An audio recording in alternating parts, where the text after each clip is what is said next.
इसके बाद है हमारे physical benefits of participation in sports. अगर हम लोग स्पोर्ट में पार्टिसिपेशन करते हैं, ठीक है, फीमेल पार्टिसिपेशन करती है स्पोर्ट्स में, तो क्या क्या बेनिफिट मिल सकते हैं। सबसे पहले फिजिकल बेनिफिट कौन कौन से हैं। सबसे पहला है लाइफस्टाइल डिजीज। भाई आप, सबसे बढ़िया बात है आपका लाइफस्टाइल डिजीज जितने भी हैं उस सबसे आप दूर हट सकते हैं, ठीक है। आपके जितने लाइफस्टाइल डिजीज जैसे डायबिटीज, बीपी, ओबेसिटी, इन सब से ऑब्वियस ही बात है जो एक एक्टिव स्पोर्ट्स पर्सन हो इन सब बीमारियों से दूर है भाई, वो इन सब बीमारियों से दूर है। उसे ओबेसिटी कहाँ से आएगी, मोटापा क्यों चढ़ेगा जब वो पार्टिसिपेट कर रहा है, उसका बीपी हाई क्यों होगा जब वो उसको मेंटेन कर रहा है, डेली स्पोर्ट्स एक्टिविटी में पार्टिसिपेट भी कर रहा है अपना, ठीक है। और डायबिटीज़ ऑब्वियस ही बात है, जब आप अपने ग्लूकोज लेवल को मेंटेन कर पा रहे हैं, ठीक है, उसको बर्न कर पा रहे हैं कैलोरीज को, तो भैया ये सारी बीमारियां दूर ही रहेंगी, फर्क पड़ जाता है, ठीक है। और ये ध्यान रख के चलना, पिछले कुछ टाइम में बहुत सारे जिम जो कल्चर आजकल चल रहा है उसमें बहुत सारे जिम करते करते लोगों की डेथ हुई है अपना, वो इसलिए है क्योंकि उनको ना बहुत जल्दी अपने आप को अभी स्टार्टिंग लेवल से एकदम से नेक्स्ट लेवल पे लेके जाना अपने आप को, कि बस 1 महीने के अंदर मेरे एप्स आ जाए, मेरी लुकिंग ऐसी हो जाए, मैं यहाँ से यहाँ पहुँच जाऊँ। इन सब के चक्कर में वो ओवर एक्सरसाइज कर जाते हैं जिसकी वजह से उनको डेथ तक भी आ गई है, तो ये प्रॉब्लम रहती है। इसलिए थोड़ा ग्रेजुअली करो, स्लोली करो, हल्के हल्के, सहज पके सो मीठा हो, ध्यान रख के चलेंगे इस बात को। उसके बाद है बोन डेंसिटी। बोन डेंसिटी के बारे में बताया, there are higher chance of osteoporosis in females than in males. Sports help them to increase their bone density and have stronger bones. Obviously बात, अगर आप स्पोर्ट्स में पार्टिसिपेट करते जा रहे हैं तो आप अपनी डाइट भी प्रॉपर रखेंगे, इसीलिए आपकी बोन डेंसिटी मेंटेन रहेगी, ध्यान रख के चलेंगे इस बात को। तो फीमेल को स्पोर्ट्स में पार्टिसिपेट करना चाहिए। और तीसरा टोन मसल। ऑब्वियस ही बात है, रेगुलर एक्सरसाइज करेंगे तो आपके मसल भी टोन्ड अप रहेंगे, एकदम एक्यूरेट रहेंगे, उनमें फैट नजर आने वाला नहीं है, ध्यान रख के चलेंगे इस बात को। और वो स्ट्रांग भी रहेंगे और आपकी जो बॉडी है वो भी टोन्ड अप रहेगी, ध्यान रख के चलेंगे। उसके बाद psychological benefits. Psychological benefit, psychology के बेस पर देखें तो क्या क्या बेनिफिट है। सबसे पहला स्ट्रेस मैनेजमेंट।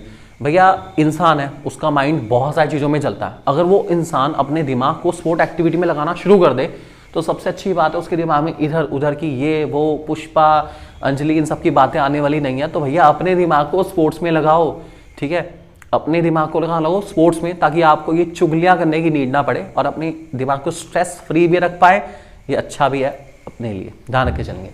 तो स्ट्रेस मैनेजमेंट के लिए बहुत ज़रूरी है कि आप स्पोर्ट्स में पार्टिसिपेट करें, ये आपको हैप्पी भी रखेगा और आपके स्ट्रेस लेवल को भी रिड्यूस रखेगा, ध्यान रख के चलेंगे इस बात को। उसके बाद है कंट्रोल ओवर इमोशन या control emotions. Women like their male counterparts who participate in sports are well equipped to manage their emotions as they face difficult situation in the game that take a toll on them.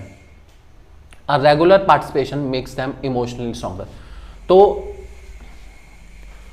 Emotion के ऊपर control करना बहुत ज़रूरी है, ठीक है। जब आप स्पोर्ट्स में पार्टिसिपेट करते हैं तो आप अपने इमोशन को कंट्रोल करते हैं, आप अपने फीलिंग्स को कंट्रोल करते हैं, ठीक है। आप किसी भी एक्सप्रेशन को ओवर एंड अबव नहीं लेके जाते, उस एक्सप्रेशन को कंट्रोल लेवल तक ही रखते हैं, जो कि बहुत अच्छी बात है। और ये तभी हो पाएगा जब आप स्पोर्ट्स में पार्टिसिपेट करेंगे रेगुलर बेसिस पर। तीसरा पॉइंट हमारा तो कॉन्फिडेंस।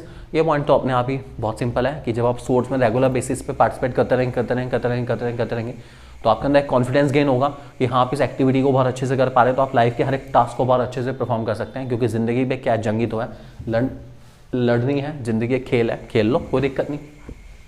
फिर है सोशल बेनिफिट, कोऑर्डिनेशन आएगा। कोऑर्डिनेशन किस में आता है, सारे टीम प्लेयर्स के बीच में जब वुमेन पार्टिसिपेट करेंगी तो आपस में सारा सोसाइटी के साथ कोऑर्डिनेशन आएगा कि हाँ भाई, वो डायलॉग आपने सुना है कि हमारी बेटियां बेटों से कम थोड़ी ना, हमारी छोरियां छोरों से कम थोड़ी ना। तो ये क्या है, कुछ नहीं है भैया, कोऑर्डिनेशन आ रहा है, बैलेंस डिसीजन मेकिंग चल रही है, अब फीमेल का पार्टिसिपेशन भी बढ़ेगा। उसके बाद कम्युनिकेशन बहुत इंपॉर्टेंट पार्ट प्ले करता है स्पोर्ट्स में, और प्लेयर्स को एक दूसरे के साथ कम्युनिकेट करना चाहिए खेलते हुए बहुत ज़्यादा।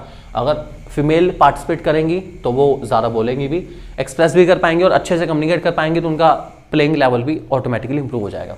आप लोगों ने चक दे इंडिया मूवी देखी ना बहुत अच्छे से, उसमें ये दिखाया कि अगर कम्युनिकेशन है, ठीक है, और प्लेइंग टीम के अंदर कोऑर्डिनेशन है, कम्युनिकेशन है, एक दूसरे के साथ बहुत अच्छे से बातचीत चल रही है, अपना टीम वर्क के ऊपर बात करें तो हर एक बड़े से बड़े खेल को जीतना बहुत आसान है।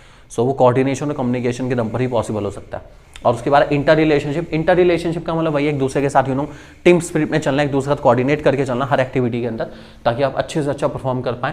तो एक टीम के अंदर हो या सपोर्टिंग स्टाफ हो या प्लेयर हो, हर एक के साथ आपको एक अच्छा रिलेशन मेंटेन करना है।